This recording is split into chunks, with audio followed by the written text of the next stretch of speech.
we're coming now to the workshop results. Actually, the first fresh information from the workshop groups, the 4 groups working on 4 topics. And you paved the way. Okay, good. Okay, you paved the way to present the first results from this workshop, pain as a quality indicator for healthcare. And we're now curious to learn more about the results, presented by Hilde Wiebermeid-Töllmann and once again Michael Schäfer. Okay. Here they are. Okay. Yeah, you can give an applause. So, as you see on the, we don't have the list of the speakers who were there yesterday. We had a representative of the Ministry, Italian Ministry of Health. We have 3 MEPs in the audience, and also the president of the AVIC and the IASP. It was the presentations, them all were very high quality and very interesting. And we also had a presentation by a person who represented DJ Sante. We discussed the materials, the presentations, and the directive of 2011, 24 UA on the application of patient rights in cross-border healthcare grants Europe citizens the right to access treatment in other European member states if required. Article 8.5 foresees that objective assessments of the degree of the patient's pain must be used to assess the right to cross-border healthcare. The common quality indicators for the measurement of pain are needed to set criteria for granting access to cross-border healthcare in member states.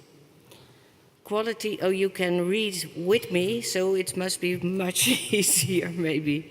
Quality indicators could focus on structure, processes, outcome. The best practices examples exist in terms of national laws, for example by Italy and Spain, and existing projects around Europe. So the Pain Out project, which was mentioned before in other presentations today. The possibility to start working on a European reference network could be discussed. That was a new information for me, and maybe it's an opportunity. So we can give you all the implementation for the cross-border healthcare directive. We are recommended 10 points. The first one, you can see all the recommendations on the screen too. So I don't think for time being, maybe you can read them, and I don't have to read them to you. And we hopefully that this has a successful been a successful meeting, and in the future we can go further on to implementation and cooperation together to make it a good success. Okay? Yeah. You want this one? Yeah. Okay, thank you. So that's it. Thank you. Then, that's it for me. First of all, for the time being, thank you. Watch out. And I'm sure, and Norbert can tell that all these things will be displayed. Also, all the charts will be displayed on the website of the SIP, and they will be published in the proceedings, so you won't miss it. So don't be bothered, and don't be afraid that you might miss something. And we can continue with the next workshop. And there's always the question: is pain a disease or the symptom? And I think there are different opinions. Some say maybe, some say clearly a disease. But what did you find out? And you will present the results. Massimo Allegri, welcome him for presenting the results of the second workshop.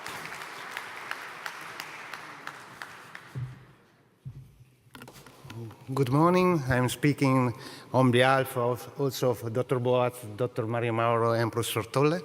And what we had yesterday is a very interesting, sorry. It was a really interesting workshop because we discussed about chronic pain, if it is a disease or if it is only a symptom. So we talk about from the background we saw today all this stuff. We saw that chronic pain is so common. We saw that in several diseases there is chronic pain, but in many cases pain often persists past normal healing. So chronic pain could become a disease, and we have to define when it will be a disease or only a symptom. So for that reason, we call on European governments and the EU institution to acknowledge that pain is an important factor limiting the quality of life. We would like to raise awareness of the medical, financial, and societal impact that pain and its management has on the patients and healthcare providers and also on caregivers and family. And we would like to also to raise awareness of the importance of prevention, diagnosis, and management of pain. For that reason, we discussed yesterday several points from an institutional point of view. If pain is so common, and if the incidence or the prevalence of pain is so high, it is important to understand if the management of pain could contribute to fiscal sustainability. Also, especially for Professor De Andres discussed, especially in elderly people. But Commission is obviously willing to address pain, but we need new data, and we need good comparable data on pain levels across member states, and also new economic estimates of the chronic pain. So, in fact, we have problem with the little data. Also, Professor De Andres discussed in the elderly. There is no a clear incidence of chronic pain, but in the meantime, we need more funding available in next research program. So from a scientific perspective, Professor Tolle discussed very well that chronic pain is associated with other disease, but has on its own differences. And there is not only biopsychological issues, but there are differences and modification of the brain and of the spinal cord. So we discussed also the best practice in Italy, in Spain, Portugal, and Ireland. There are 4 different types of facing chronic pain, and we discussed how Italy, Spain, Portugal, and Ireland faces it, and which are the key issues. And finally, members of parliament discussed again and stressed very well that chronic pain prevalence is staggering, but the European Parliament is committed to put pain on the agenda and full support for the European program on pain. So finally, what we recommend and what are our recommendations. So the Commission should include pain prevention, primary and secondary prevention, as an integral part of its ongoing work in its chronic disease initiative. The Commission should encourage member states to integrate pain care within the work of joint action on chronic disease we saw in a speech today. The Commission should also consider implement, where appropriate, the expected council conclusion on finding non-communicable disease, and pain is a very important disease in non-communicable disease. And another thing is that should issue calls for proposal to develop knowledge of the diagnosis, prevention, and management of chronic pain as disease by itself. So this is really important to understand when chronic pain is a disease by itself. Furthermore, the Commission should create a platform to concerned parties at EU level to ensure the integration of basic science and clinics. And the European Commission should facilitate the development of European quality criteria for pain. And also, it is important to development of European quality criteria to understand when chronic pain is a disease. Finally, the last slide. National governments should develop multidisciplinary patient-centered strategies to appropriately manage chronic pain. This is really important because we understand that if we do not face chronic pain in a multidisciplinary way, we cannot fight pain. National governments should develop guidelines and recommendations to address chronic pain management and to address chronic pain as a disease. National governments should design policies focused on self-management to empower people with chronic pain to support themselves. This is very important. Pain is something that patients suffer, so it is really important to understand patients and to support patients to their empowerment.